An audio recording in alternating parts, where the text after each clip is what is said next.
Fui yo quien propuso la idea de la gala en primer lugar. Fue hace unos 3 meses durante la cena en casa de mis padres, solo estábamos ellos, Marta y yo. Estaban hablando sobre hacer algo pequeño para su 30º aniversario de bodas, y les dije, ¿por qué no hacer algo más grande, una celebración de verdad? Después de todo, llevaban juntos 3 décadas. Algo digno de celebrarse. Lo dije como un regalo. Les dije que yo cubriría los costos. Se iluminaron, los dos. Marta también sonrió, pero no de la misma manera. Su sonrisa siempre es un poco distinta cuando soy yo quien hace algo generoso. Al crecer, siempre era ella quien recibía los aplausos. Yo era el que debía esforzarse más. Marta sacaba sobresalientes y escuchaba, perfecto. Yo sacaba un notable alto y me preguntaban qué había pasado con el sobresaliente. Aún así, comencé con la planificación. Contraté a una empresa de catering especializada en eventos exclusivos, menús de degustación personalizados, una pared de champaña importado, personal completo. Reservé un cuarteto de cuerda porque recordaba que mamá una vez dijo que se arrepentía de no haber tenido música en vivo en su boda. Incluso pagué un extra por calefactores, por si hacía frío esa noche. El coste total, un poco más de 6.000 euros. Lo pagué todo al contado. Sin cuotas. Transferí todo como si nada. 4 días antes de la fiesta, recibí un mensaje. Era un mensaje grupal de mi madre. El mismo grupo que usa para planificar las fiestas familiares y recordar cumpleaños. Decía, hola a todos, hemos decidido mantener la cena de aniversario íntima. Solo familia directa. Gracias por comprender. Me quedé mirándolo durante un minuto entero. Familia directa. Solo había 5 personas originalmente invitadas. Mis padres, yo, Marta, su novio Álvaro y mis tíos. Nada más. Así que cuando dijo solo familia directa, no tenía sentido, a menos que ya no me consideraran parte de la familia directa. Entonces Marta respondió con un emoji de corazón. Álvaro escribió, perfecto. Yo no respondí. No pregunté quién había tomado esa decisión ni por qué me estaban dejando fuera. No pregunté quién diablos creían que estaba pagando por su evento íntimo. Ya lo sabía. No era una coincidencia. Marta no quería que yo estuviera allí, y ellos estuvieron de acuerdo. Otra vez. No solo me desinvitaban. Me excluían como si nunca hubiese formado parte del plan. Esa misma noche cancelé la entrega del champagne. A la mañana siguiente cancelé el cuarteto de cuerda. Llamé al servicio de catering y marqué la reserva como fraudulenta. Ni siquiera tuve que mentir. Les dije que el evento había sido cancelado sin mi conocimiento. Fueron sorprendentemente comprensivos. Reembolso en proceso. La mañana del evento me desperté con 8 llamadas perdidas. El mensaje de texto de mi hermana llegó a las 9:17 de la mañana. ¿Por qué no llega nada? Luego comenzó el aluvión. Mi padre llamó 19 veces antes del mediodía. En la última llamada, finalmente contesté. Ni siquiera preguntó si estaba bien. No preguntó por qué no había ido o si algo había ocurrido. Solo dijo, ¿dónde demonios está todo lo que habíamos acordado? Le dije la verdad. Le dije, supuse que no estaba invitado. Hubo silencio en la línea durante un segundo demasiado largo. Luego añadí, pero no te preocupes, también me aseguré de no pagar por ello. Colgué. Ese fue el comienzo, pero no el final. Porque lo que ninguno de ellos sabía, ni Marta, ni mi padre, y desde luego no mi madre, era que yo llevaba guardando un secreto desde hacía 3 años. Uno grande, algo que vi una noche cuando pasé por casa sin avisar, mucho antes de que la gala fuera siquiera una idea. Vi a mi madre por la ventana trasera de la cocina besándose con nuestro vecino. No un beso amistoso. No un beso de despedida. No un gracias por prestarme la manguera. Nunca se lo conté a nadie. Me rogó que no lo hiciera. Me dijo que fue un error. Algo que ocurrió solo una vez. Prometió que no significaba nada. Dijo que contárselo a mi padre destruiría la familia. Pero lo cierto es que creo que ya no queda familia que destruir. La fiesta aún se celebró. Más o menos. Marta se las arregló para encontrar reemplazos a último minuto. Y por lo que supe a través de mi primo Sergio, fue un desastre. Sirvieron sushi del supermercado y alguien llevó un altavoz Bluetooth para la música. La pared de champaña se convirtió en una nevera de plástico con cócteles enlatados. El cuarteto de cuerda fue reemplazado por una lista de reproducción de Spotify que alguien olvidó poner en modo aleatorio. Mis padres les dijeron a los asistentes que había habido un problema con los proveedores. Esa fue la palabra que usaron. Problema, como si fuera una casualidad del destino. No me mencionaron. No dijeron que yo había planeado todo, ni que había pagado, ni que me habían eliminado de la lista de invitados como si fuera un exnovio del que nadie quiere hablar, y al principio lo dejé pasar. Pero luego empezaron a hablar. Me enteré al día siguiente cuando mi amigo Iván, que además trabaja con Marta, me mandó un mensaje: tío, tu familia te está echando la culpa. Tu hermana acaba de decirle a todo el mundo que tú los dejaste tirados y arruinaste la fiesta a propósito. No me sorprendió. Me enfadó, pero no me sorprendió. Era el mismo patrón de siempre. Marta se equivoca. Me culpan a mí. Yo digo algo. Me llaman dramático. Ella se olvida de mi cumpleaños. Me dicen que no haga una escena.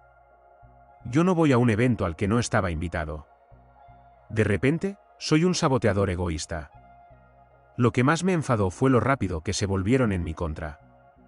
Les había soltado 6.000 euros sin pensarlo. Ni siquiera pidieron pruebas antes de creer su versión. Eso me dijo todo lo que necesitaba saber. Esa noche, empecé a pensar en lo que había visto hace 3 años. La noche en que pasé por casa para dejar unos documentos que mamá había olvidado en la mía. Ella no me esperaba. Su coche estaba en la entrada. La luz de la cocina encendida. Pensé en rodear la casa por la puerta lateral y dejar la carpeta en la mesa del patio. Y allí estaba ella, pegada al vecino. Nuestro vecino. El que entrenaba al equipo de debate de secundaria de Marta. Casado. Con hijos. Su mano en su cintura. Sus labios en su cuello. Me vio. Cruzamos la mirada. No dije nada, solo me di la vuelta y regresé a mi coche. 1 hora después, me llamó llorando. Dijo que no significaba nada. Que había bebido demasiado vino, que no volvería a pasar. Me pidió que no se lo dijera a papá. Dijo que la dejaría. Que lo arruinaría todo. Así que lo enterré. Durante 3 años, lo enterré. Pero ahora estaban mintiendo sobre mí, difamándome con cualquiera que quisiera escuchar, fingiendo que yo era el villano por retirarme de una fiesta a la que no me habían invitado. Eso fue el detonante. Esperé 3 días, dejé que se calmara el polvo. Entonces tomé una decisión. Si querían hacerme pasar por el malo, perfecto. Interpretaría el papel. Pero yo escribiría el final. Así que me presenté. No en su casa. En el único lugar donde no podían ignorarme, la iglesia. La misma iglesia donde habían anunciado sus planes de aniversario frente a media congregación. El mismo lugar donde paseaban su matrimonio como si fuera algo sagrado que había resistido la prueba del tiempo. El domingo después de la fiesta, llegué tarde, justo antes de los anuncios. La gente susurraba. Mi padre sonrió al verme, probablemente creyendo que venía a disculparme. Caminé directamente al frente justo cuando el pastor empezó a hablar sobre el amor duradero y la lealtad. Y lo dije lo bastante alto como para que se hiciera el silencio en los bancos. Ella le fue infiel con el vecino. Eso fue todo lo que dije. Y me fui. No me quedé a ver las consecuencias. No lo necesitaba. 10 minutos después de salir, mi teléfono comenzó a vibrar como si se hubiera incendiado. Llamadas perdidas de papá, mensajes de Marta, la mayoría en mayúsculas, y una serie de mensajes de números que ni reconocía. Gente de la iglesia, probablemente. Apagué el teléfono por el resto del día. Cuando lo encendí esa noche, Marta me había dejado un mensaje de voz llamándome enfermo y manipulador. Dijo que mamá no había dormido, que papá ni siquiera la miraba, que los había humillado a ambos y arruinado todo. No respondí, pero sentía curiosidad, así que escribí a mi primo Sergio. Él me contó lo que pasó después de que me fui. Al principio, todos se quedaron congelados. El pastor ni siquiera intentó continuar. Papá no dijo nada. Mamá se levantó y se fue. Sin lágrimas, sin negarlo, solo silencio. Papá la siguió, pero no de inmediato. Según Sergio, cuando salió, no la siguió hasta el coche. Caminó en dirección contraria alrededor del edificio. ¿Solo? Eso fue el domingo. El martes, papá llamó. Ignoré las 3 primeras llamadas, luego respondí la cuarta. Su voz sonaba pequeña. Preguntó si era cierto lo que había visto. Le dije que sí. No habló durante 1 minuto entero. Luego dijo, deberías habérmelo dicho antes. No discutí. Podría haber dicho que lo intenté. Que no quería destruirlo todo. Que pensé que hacía lo correcto. Pero nada de eso importaba ya. Dijo, creo que ya lo sabía. Al parecer, lo sospechaba desde hacía años, pero nunca tuvo pruebas. Pensaba que tal vez era paranoia. Que se había imaginado la distancia.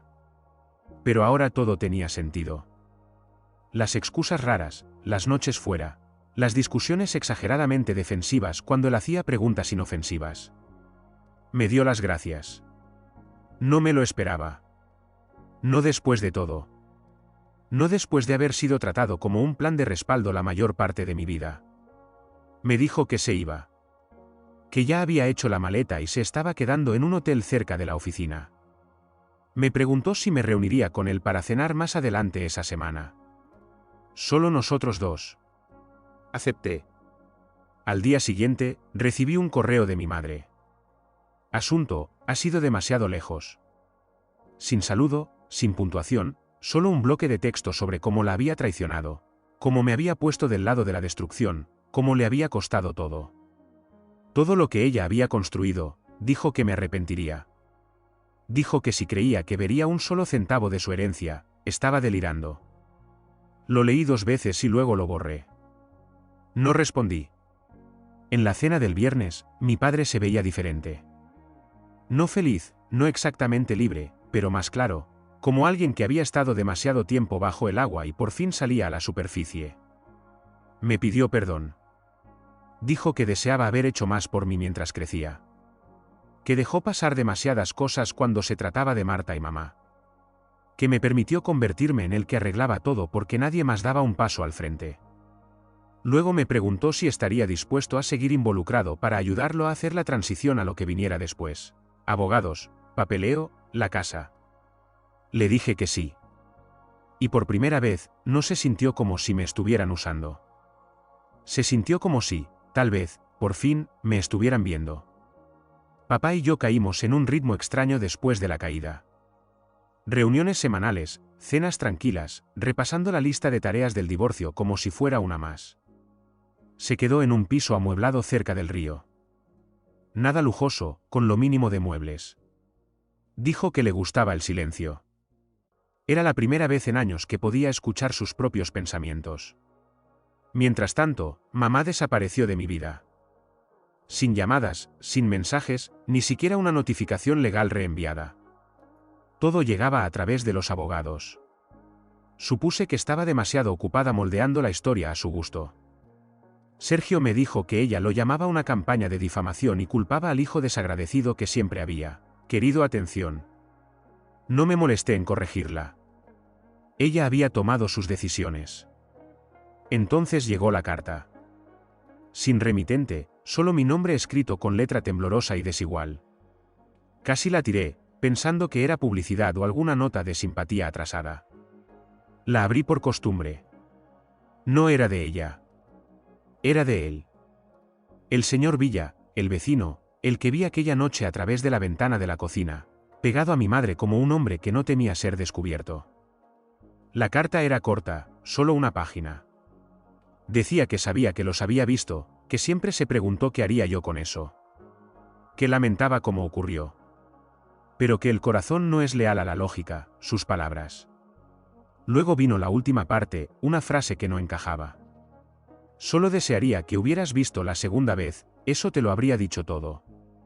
La leí 3 veces. Había habido otra vez. Se me retorció el estómago. No sabía si me estaba advirtiendo, culpando o simplemente tratando de traspasar la culpa. No sabía a qué se refería con todo, pero sí sabía que no iba a dormir esa noche. A la mañana siguiente, conduje hasta la casa antigua. No la había visto desde el día del escándalo en la iglesia. La casa se veía igual por fuera. Los parterres estaban muertos. Sin decoraciones en el porche. Solo quietud. Abrió después de 2 toques. No se veía sorprendida. No dije nada. Solo le entregué la carta. La leyó allí mismo, en la puerta. Sin reacción. Luego me miró directamente a los ojos y dijo algo para lo que no estaba preparado. No fue él. Le pregunté qué quería decir. No parpadeó, no dudó, solo lo dijo claramente. Hubo otros, pero él no era al que yo amaba.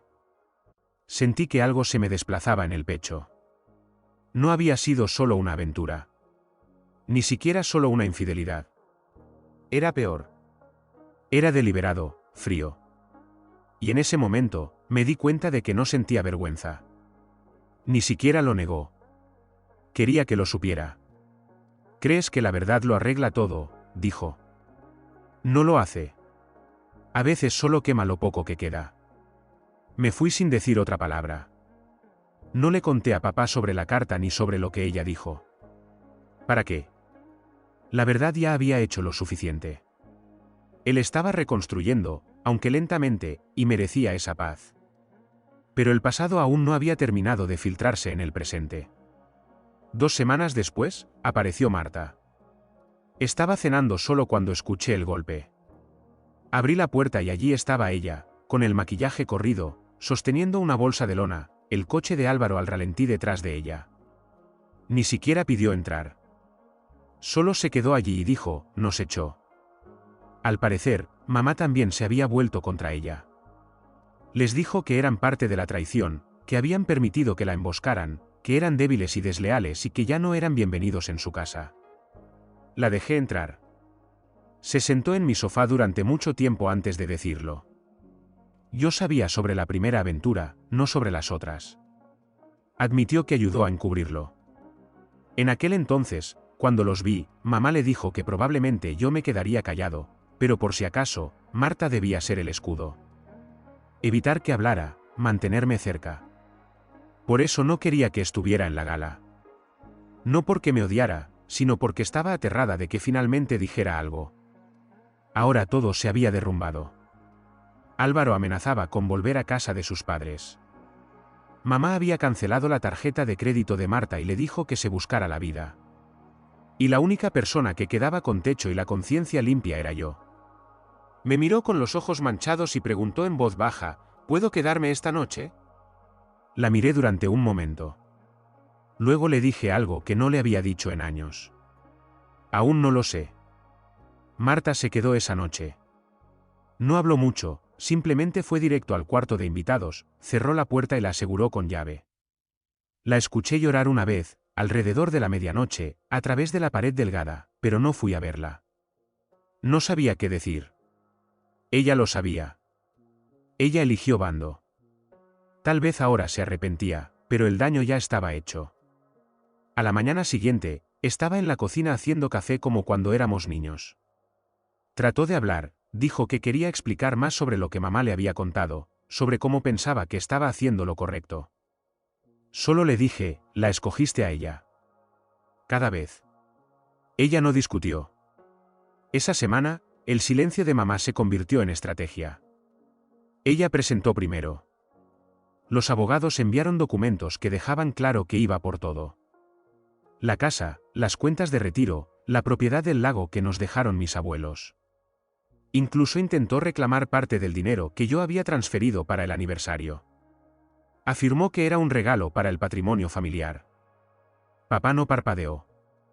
Llamó a un abogado nuevo, uno mejor, alguien que no se inmutaba ante tácticas agresivas. Y entonces las cosas se intensificaron. Mamá empezó a hablar mal de él en la iglesia, luego en sus antiguos círculos sociales. Lo llamó traidor disfrazado de justiciero. Les dijo a todos que papá había sido manipulado por su hijo celoso, que estaba dándole la espalda a la familia por viejos resentimientos. Marta volvió a casa llorando.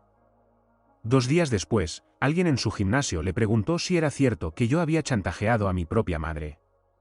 Ahí fue cuando papá hizo su jugada. Presentó una solicitud formal para ser el único propietario de la propiedad del lago. Dijo que estaba fuera del periodo financiero del matrimonio. Dijo que pensaba dejármela a mí. La respuesta de mamá llegó rápido. Esta vez me envió una carta. No manuscrita. Mecanografiada, formal, fría. Decía, en parte, dadas tus acciones, no tienes derecho a ninguna parte del patrimonio, ni ahora ni en el futuro. Considera esto tu notificación oficial. Me había desheredado. Sin drama, sin emoción, solo una declaración de hecho. Cuando se la mostré a papá, la miró durante mucho tiempo. Luego la rompió por la mitad. No dijo nada. Pero a la mañana siguiente, recibí una llamada del abogado de papá. Papá me había nombrado único beneficiario de la Casa del Lago y de su cuenta personal de ahorros. Sin condiciones, sin trampas. Marta no estaba en los papeles. No sabía qué sentir. Durante tanto tiempo, todo se trataba de sobrevivir, de intentar mantener algo de dignidad en una familia que nunca hizo espacio para la mía. Y ahora, de repente, me estaban viendo, eligiendo. Fue agridulce porque sabía lo que venía. Unas semanas después, el divorcio se finalizó. Ni siquiera se presentaron en la misma sala del tribunal. Y así, en cuestión de minutos, se deshicieron 30 años. Mamá se mudó de la casa. Se corrió la voz de que estaba viviendo con una amiga de otra ciudad. Marta se fue con Álvaro, quien aún no había conseguido un trabajo estable y básicamente pasaba el día jugando videojuegos en los salones de otras personas. Papá se quedó con la Casa del Lago, con el silencio, conmigo. Yo mantuve distancia hasta que un día me llamó. Ven este fin de semana. Quiero mostrarte algo. Conduje el sábado por la mañana. Todo estaba como lo recordaba, techos bajos, pisos que crujían, el muelle que él mismo construyó el verano que cumplí 12. Estaba sentado allí, con 2 tazas de café. Me senté a su lado. No hablamos. Solo escuchamos el agua. Me quedaré aquí, dijo. Asentí. Vendí la casa. Renuncié al trabajo. Terminé. Me pasó una de las tazas. Pasé 3 décadas construyendo algo con alguien que nunca me vio. No como tú. No respondí. Solo escuché. Me dijo que quería dejar algo limpio. No solo bienes, sino una línea clara. Cambiaría su testamento. Intenté negarme. No se trata de necesidad. Se trata de justicia. Tú dijiste la verdad. Nos quedamos allí mucho tiempo. No como padre e hijo. Como 2 hombres sin máscaras. Esa noche regresé. Marta me escribió, espero que seas feliz. No respondí. Mamá nunca volvió a contactar. Supe que se mudó, que trabajaba como organizadora de eventos. Gente como ella siempre aterriza de pie, pero sus círculos se achican. Unos meses después, ya no quedaba familia. Sin cenas, sin calendarios compartidos. Papá y yo seguimos hablando. A veces nos vemos en el lago. Marta desapareció. No sé qué se dice a sí misma para dormir, pero yo hice las paces con el silencio. Dejé de buscar justicia en quienes nunca la ofrecieron. Y por primera vez, el silencio se sintió como elección, no castigo. Pasaron 2 meses. El clima se enfrió. No más abogados, ni cartas, ni rumores. Papá vendió la casa. Una pareja joven la compró. Él dijo que entregar las llaves fue extraño, pero no doloroso. Solo, final. Pesca. Lee. Habla con alguien del pueblo. Nada serio. Solo compañía. Mi apartamento sigue igual, pero se siente más grande. Trabajo, salgo a cenar, duermo sin revisar el móvil a las 2 de la madrugada. Eso es lo que más cambió, ya no me necesitan.